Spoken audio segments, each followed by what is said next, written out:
नमस्कार. तुम्ही बघताय सकाळ. दुपारचे 2 वाजायला आलेत आणि आजची सकाळ महाराष्ट्रासाठी अजिबातच चांगली नव्हती खरं तर. उपमुख्यमंत्री अजित पवार यांच्या अपघाताची पहिल्यांदा बातमी आली आणि त्यानंतर काही मिनिटातच त्यांचं निधन झाल्याचं सुद्धा समोर आलं. मी आत्ता बारामतीमध्ये उभी आहे आणि माझ्या जर का बाजूला तुम्ही बघितलं तर हेच ते ठिकाण आहे जिथे अजित पवार यांचा अपघाती मृत्यू झालेला आहे. इथेच त्यांचं विमान जे आहे ते अपघातग्रस्त झालं. VSR कंपनीचं हे विमान होतं आणि या विमानामध्ये 6 जण खरं तर प्रवास करत होते. मुंबईहून बारामतीकडे अजित पवार आज सकाळी निघाले आणि त्यानंतर ही सगळी घटना जी आहे ती घडलेली आहे.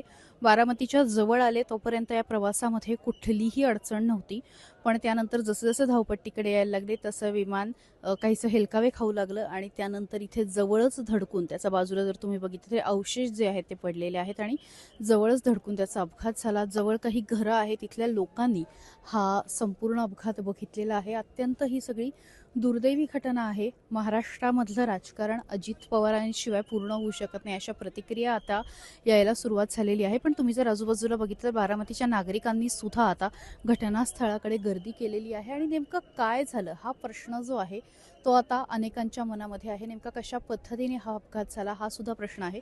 तुम्ही जर नीट माझ्या उजवीकडे मी माझ्या व्हिडिओ जर्नलिस्टला विनंती करते की ही जी समोर पोलीस व्हॅन दिसते त्याच्या बाजूला हा जो सगळा काळा रस्ता दिसतोय हा खरं तर रनवे आहे. म्हणजे खरं तर ते विमान जेव्हा मुंबईहून आलं ह्या बाजूला मी उभी आहे, या बाजूहून माझ्या उजव्या बाजूला ही जी धावपट्टी आहे, रनवे आहे, तर तिथे ते उतरणं अपेक्षित होतं, मात्र तसं झालं नाही. तर डाव्या बाजूला एका ठिकाणी धडकून ते पडलं. तुम्ही जर बघितलं असेल तर इथे हा सगळा रनवे दिसतोय. विशेषतः आज सकाळपासून जे काही इथे या अपघातानंतर सुद्धा काही VIP जिथे इथे येत आहेत आणि ते सगळे या रनवेवरनं ही सगळी हेलिकॉप्टर जी आहेत ती विमानं जी आहेत ती आता लँड होताना दिसत आहेत. मात्र दुर्दैवाने अजित पवारांचं विमान जे आहे ते कुठल्या कारणाने कारण समोर आलेलं नाही, मात्र ते इथे आलं आणि त्यानंतर इथे धडकून त्या विमानाचे अवशेष जे आहेत ते पडले.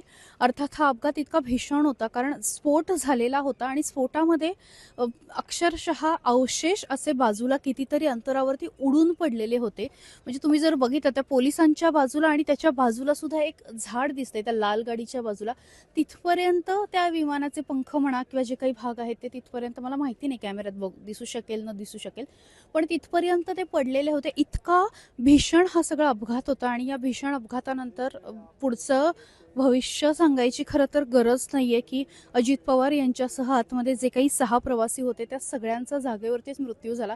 इथे आजूबाजूला राहणाऱ्या काही महिलांनी सुद्धा सांगितलेलं आहे की अपघात इतका मोठा होता की अक्षरशः म्हणजे तुकडे उडालेले होते अवशेषांचे आणि त्यावरती आम्ही काही ब्लँकेट्स वगैरे दिले. मात्र महाराष्ट्रासाठी आजचा दिवस अत्यंत दुर्दैवी आहे, बारामतीकरांसाठी दुर्दैवी आहे आणि या ठिकाणावरून आता पोलीस येत आहेत, वेगवेगळे अधिकारी येत आहेत. DIG सुधीर हिरेमठ सुद्धा काही वेळापूर्वी आले आणि नेमकं या अपघाताचं कारण काय आहे, नेमकं काय आहे, घटनास्थळी आता भेट दिली जाते.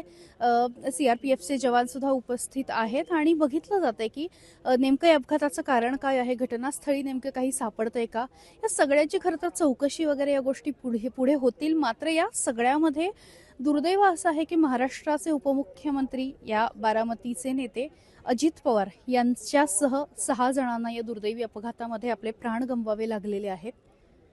या पुढच्या अपडेट्स ज्या आहेत त्या आम्ही तुम्हाला देत राहू, पण तुर्तास व्हिडिओ जर्नलिस्ट अभिजित महामुनीसह मी नेहा सराफ, सकाळ.